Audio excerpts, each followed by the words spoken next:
Professeur Magua Kakuyi, bonjour. Bonjour. Voilà, vous êtes un acteur de la société civile. Vous avez suivi le déroulement des législatives du 20 dernier. Quelle analyse faites-vous de la situation aujourd'hui?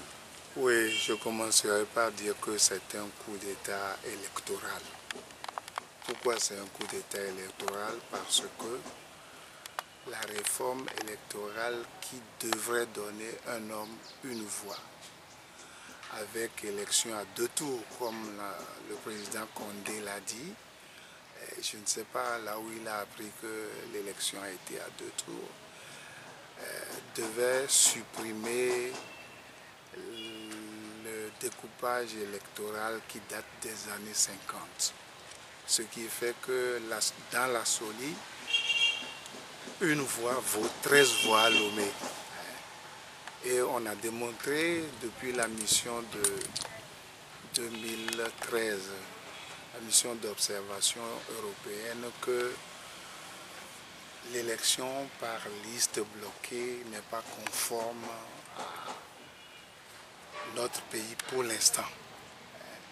Donc malgré tout cela, on a dit qu'on a voté avec un code électoral sans préciser lequel, parce que le code électoral a été modifié 14 fois. Je n'ai pas les chiffres en tête, mais si on prend les pages du code électoral, on verra qu'il y a eu plusieurs modifications de ce code-là.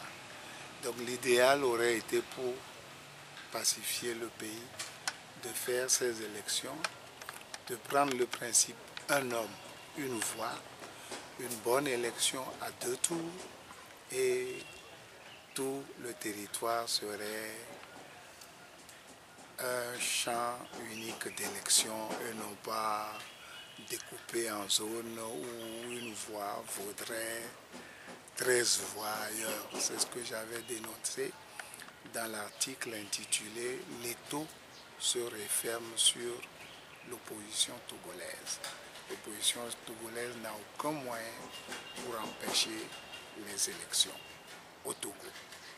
C'est pourquoi c'est un coup d'État, parce que vous allez voir qu'ils vont ramener un homme, une voix, élection à 2 tours et tout ça au local, qu'ils ont certainement programmé déjà dans leurs ordinateurs, puisque le plus gros obstacle est supprimé, c'est la C14. Et ils vont dire qu'ils ont fait les réformes maintenant et que c'est bon, on peut y aller. Voilà. Quelles conséquences peuvent avoir ces élections vis-à-vis de la gestion politique, de la gouvernance sur le pays? Non, rien ne va changer, à l'exception que pour préparer 2020, ils ont une majorité. Il suffit que l'UFC joue le jeu. Ils ont 6 sièges, les autres en ont 55, je crois. 59. 59. Donc, ils vont faire les réformes qui les arrangent pour que 2020 soit pacifique pour eux et soit encore considéré comme des élections libres, transparentes, démocratiques, etc. C'est tout ce qu'ils ont voulu en précipitant ces élections. Voilà. La feuille de route de la CEDEAO, aujourd'hui, la CEDEAO... Non, la CEDEAO a été inopérante, inactive, inutile. Il ne s'agit pas de parler de CEDEAO des peuples, CEDEAO de ceci, non, non, non. Ils ont été incapables de gérer la crise.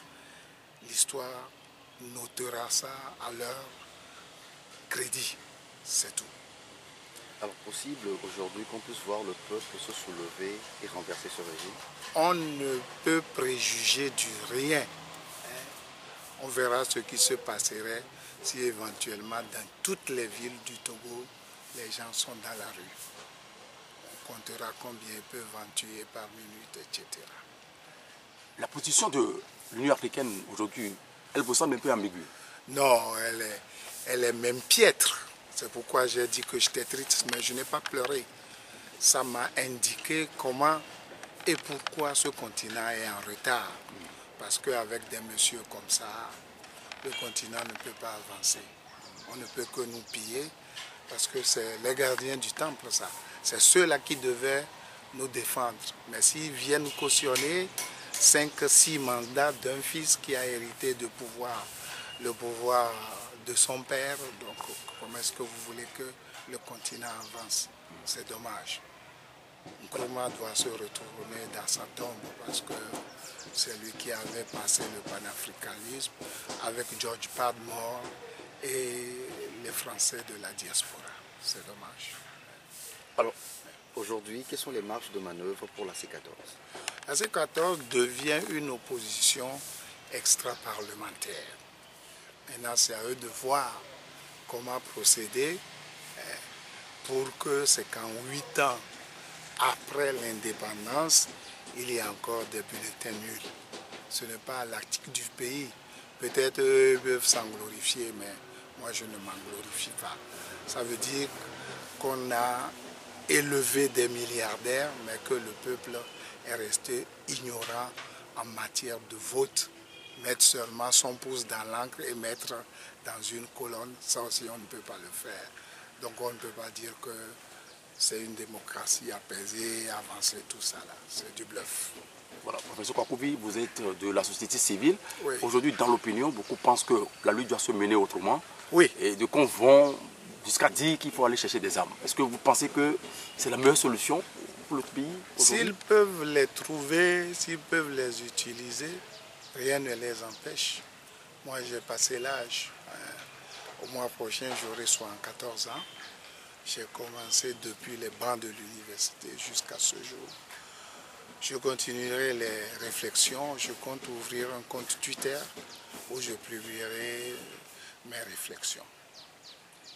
Alors, est-ce qu'aujourd'hui, la société civile doit prendre les devants de la lutte? Non, pas nécessairement. La société civile s'occupe de ses civilités et c'est les opposants et les partis politiques. On ne peut pas avoir 114 partis politiques et dire que il faut de temps en temps donner des sièges aux gens et que c'est une démocratie. Ce n'est pas comme ça que ça se passe. Si vous avez un message? Je souhaite bonne année 2019 aux Togolais. Beaucoup de courage pour passer le cap de 2020 et que Dieu nous vienne en aide. Merci beaucoup à vous. C'est moi qui vous remercie. Merci.